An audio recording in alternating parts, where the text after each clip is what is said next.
यहाँ हमारा आगमन हुआ, उनसे बातचीत हुई झारखंड के विषयों पर। किन मुद्दों पर मुद्दे बड़ी मुद्दे हैं, बहुत विस्तार के साथ बातें हुई, उन्होंने काफी समय दिया। सबसे पहले आदरणीय महामहिम का धन्यवाद। सबसे पहला मुद्दा है खतियान आधारित स्थानीय नीति। आज हिंदुस्तान की बात करें तो 28 में से 18 राज्य ऐसे हैं जहां खतियान के आधार पर स्थानीय नीति है। भारत देश एकल नागरिकता की बात करता है, सिंगल सिटीजनशिप।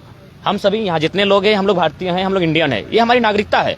लेकिन हमारी स्थानीयता अलग अलग होती है, उसे हम लोग डोमिसाइल कहते हैं, जिसे हम लोग हिंदी में स्थानीयता कहते हैं। और ये राज्य तय करता है। देश नागरिकता तय करती है, लेकिन राज्य स्थानीयता तय करती है। तो हम लोग वही मांग करने आए थे कि झारखंड के स्थानीय कौन है। 22 वर्षों में आज तक नियम नहीं बन पाया है, 22 वर्षों में आज तक कानून नहीं बन पाया है, विधेयक नहीं बन पाया है कि आखिर झारखंड में झारखंडी कौन है, यहाँ के डोमिसाइल किनके पास होगा, क्या क्राइटेरिया होगा, उनका आधार क्या होगा। यदि नहीं तय होता है तो निसंदेह आने वाला जो भविष्य होगा वो अंधकारमय होगा झारखंड का। इसके मैं बहुत सारे उदाहरण आपके सामने रख सकता हूँ। कई ऐसे विधानसभाएं हैं, मैं चूंकि रिपोर्ट मेरे पास कागजी नहीं है इसलिए मैं इनडायरेक्ट कहना चाहूंगा, कई विधानसभाएं हैं, दर्जनों विधानसभा ऐसे हैं जहां लाखों अवैध वोटर आईडी हैं। उन्हीं के कारण आज मुख्यमंत्री अगर अपने बयान से पलट रहे हैं तो उनका सबसे पहला कारण है अवैध वोटर आईडी। वे जान रहे हैं उनके पास जो विधायक हैं वे कहीं ना कहीं अवैध वोटर आईडी के दम पर यहाँ पर चुनकर आए हैं। और ये क्या असंवैधानिक मामला है।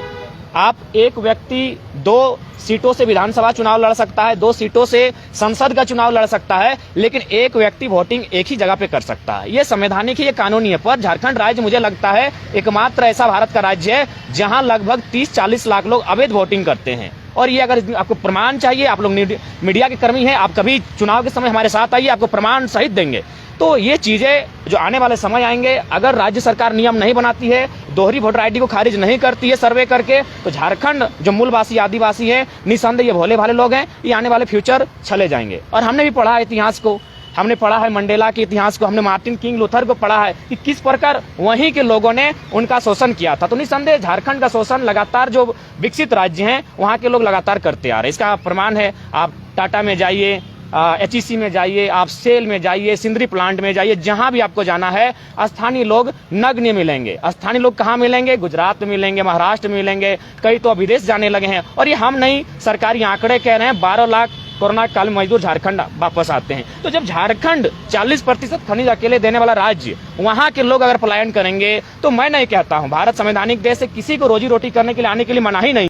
यहाँ के संसाधन मेरे और हक अधिकार अन्य राज्यों का, यह बेईमानी है, यह असंवैधानिक है, यह गैर कानूनी है। हमारी लड़ाई न्याय संगत है और बिल्कुल विधि पूर्वक है।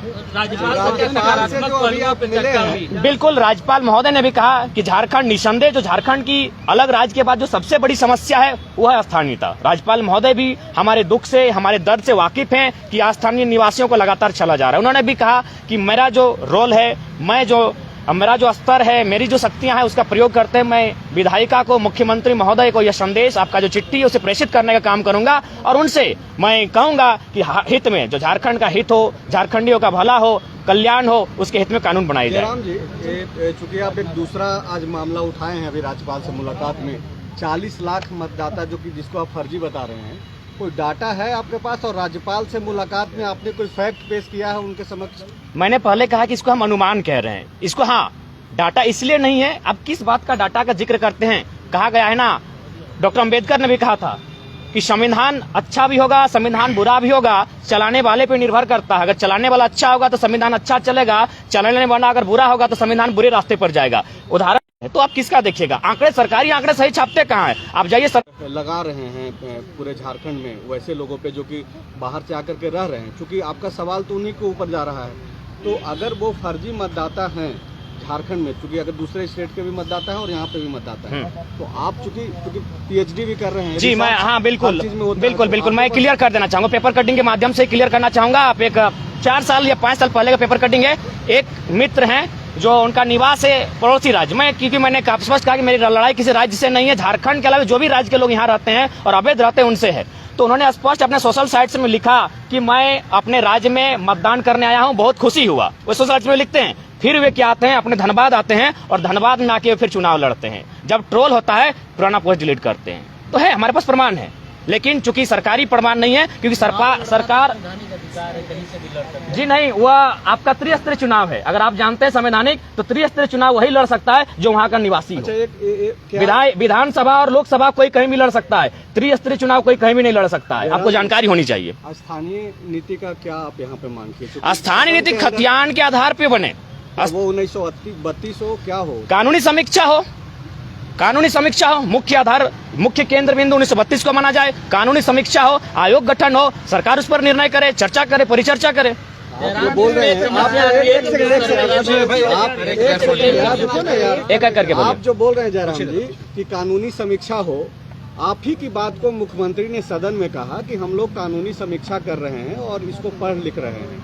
तो जब मुख्यमंत्री की ही बातों को आप दोहरा रहे हैं, तो फिर अब राज्यपाल से मिलने की क्या जरूरत है? राज्यपाल से मिलने की आवश्यकता इसलिए है कि राज्यपाल, केवल राज्यपाल ही नहीं, इनके पास एक संवैधानिक दायित्व है। ये चांसलर होते हैं, ये पढ़े लिखे व्यक्ति होते हैं। विधानसभा के लिए कोई नियम नहीं है कि व्यक्ति पढ़ा लिखा हो कि नहीं हो, वह व्यक्ति, उसके लिए क्राइटेरिया नहीं है। राज्यपाल का एक अलग क्राइटेरिया है, ये समझेंगे, भी राज्यपाल बने हैं, ये समझेंगे, पता होगा, ये चांसलर लोग हैं, ये एकेडमिक पर्सन होते हैं मुख्यतः, एक दो अपवाद हो सकता है, तो ये समझेंगे हमारी भावनाओं को। और चूंकि मुख्यमंत्री ने बयान आपके सदन के भीतर दिया है कि हम लोग अगर विधेयक बनाएंगे तो न्यायपालिका उसे खारिज कर देगी। पहला काम विधेयिका का होता है, आप विधेयक बना तो लीजिए, नियम बना तो लीजिए, बना नहीं है। हमारी भाषा में कहा जाता है कि मरने से पहले भूत बनना, तो वही हाल मुख्यमंत्री का है। हमने देखा मुख्यमंत्री, हम लोग तो पहली बार मुख्यमंत्री से ही मिलने गए थे, राज्यपाल से मिलने गए थे, हम तो विधानसभा गए थे। जब वहां से सकारात्मक पहल नहीं मिला, हम लोग राजभवन की ओर आए, हम राज्यपाल से मिलने आए। जयराम जी, अलग अलग जिलों पे अलग अलग सर्वे शेड्यूल है, आप समय मांगे हैं मुख्यमंत्री के? जी हाँ, उनके पास भी शेड्यूल गया है, मुख्यमंत्री से मिलने की बातें हुई, लेकिन मुख्यमंत्री फिलहाल सत्ता का आनंद ले रहे हैं, फिलहाल क्रिकेट का मैच खेल रहे हैं, उन्हें जनता की सुख सुविधा से शायद वास्ता नहीं लग रहा है। जयराम जी, 1932 बहुत जिलों में 85 है सर्वे, अलग अलग जिलों पे अलग अलग समय पे हुआ, तो फिर कैसे को रिलेट करेंगे? सारा चीज रिलेटेड हो सकता है। एक बात बताइए, जब झारखंड के लोग ही अपना हक अधिकार मांगते हैं तो इतना आनंद फानन क्यों होता है?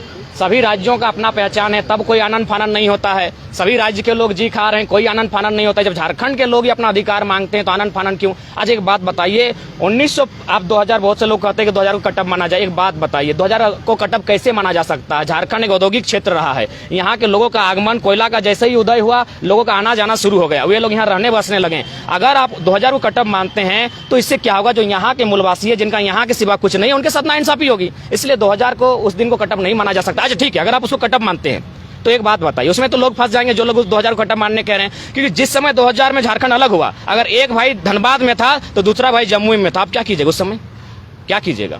अगर पति धनबाद में था तो पत्नी आपका अलग राज्य में थी, उसको कटअप माना जाए? पॉसिबल है? नहीं है। वे कमाने के लिए आए हैं। उसके बाद भी उन क्षेत्रों में आप निवास कर सकते हैं जो सीएनटी में नहीं आता है, जो एसपीटी में नहीं आता है, जो 9वीं अनुसूची में नहीं आता है, वहां आप निवास कीजिए। अगर आप 9वीं अनुसूची का उल्लंघन करते हैं, सीएनटी को वायलेंट करते हैं, एसपीटी को तोड़ते हैं, तो हम तो गुनहगार नहीं है, असंवैधानिक तो आप हैं जो लोग इस कार्य को कर रहे हैं।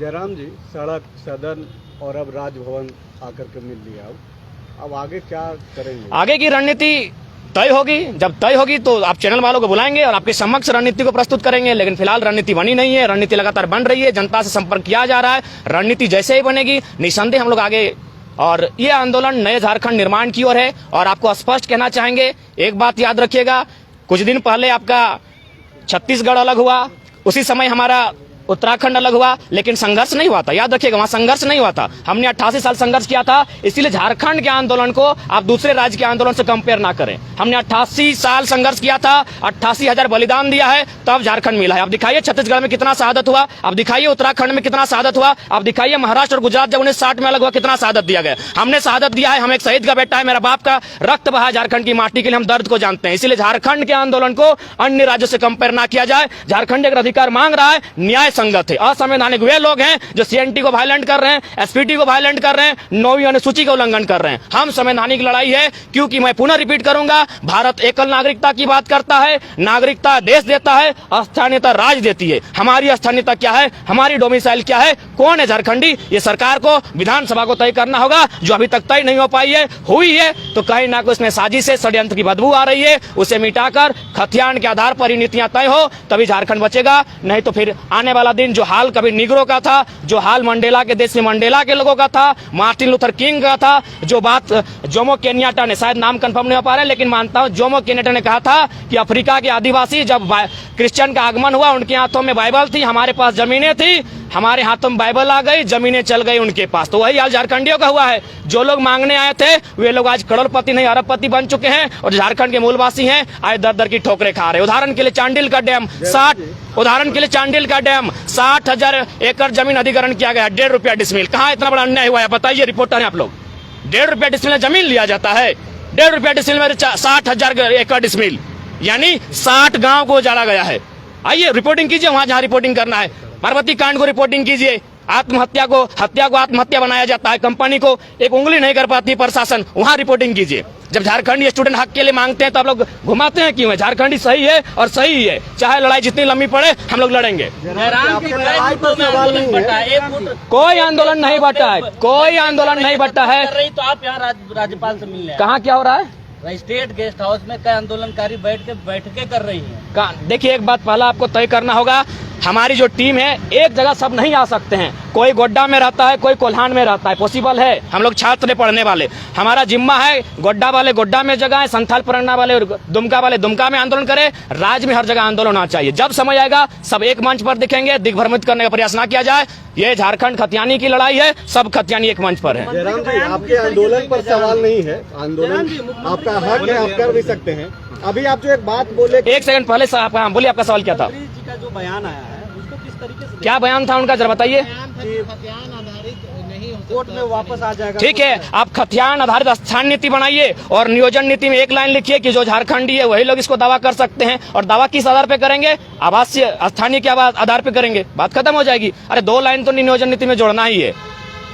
आपका सवाल? एक सवाल आपने बोला कि आदिवासियों के हाथ में दूसरे प्रदेशों में जो है बाइबल थमा दिया गया। दूसरे प्रदेश नहीं, गलत सुना आपने, केन्या का बात कहा है। आप लोग दिग्भ्रमित ना करें। सुनिए ना, आपको कोई दिग्भ्रमित नहीं कर रहा है जयराम जी। नहीं, आप मीडिया वाले हैं, आप लोग गलत क्यों कह रहे हैं? हम दूसरा प्रदेश का बात हमने नहीं कहा है। आराम से बात कीजिए, केन्या को ही, हाँ केन्या को मैंने कहा, लेकिन अब झारखंड